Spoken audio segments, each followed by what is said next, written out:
Explain Schrödinger's cat with the honesty box. So the idea with Schrödinger's cat is if you have this... I have a cat here for you, by the way. There's a cat, right? So I get this cat and I put it in a box, and I have a radioactive nucleus in the box, and if it decays, the nice way to say it is it releases a sleeping potion.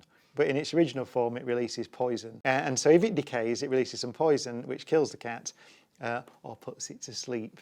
And it could wake up again at some point, depending on how sensitive you are. So it's either dead or it's not, depending on whether this thing decays or not. There's a probabilistic prediction for whether this thing has decayed or not.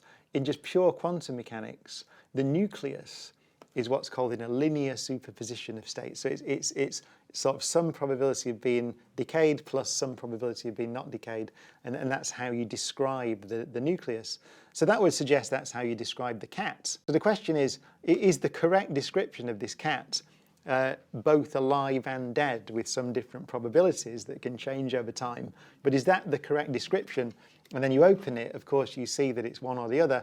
And so the question is that nonsense? Or the modern interpretation, especially the many worlds interpretation, would be that there's a universe where this thing is decayed and the cat's in, and I open this up and I see that it's alive or dead. So there's a universe in which I see it alive and a universe in which I see it dead. And the whole thing is just a big ensemble of probabilities called a wave function. So it was initially a kind of thing to say, well, this is a bit weird. It's got weird implications, quantum mechanics. And ultimately, it does have weird implications. And so that's it.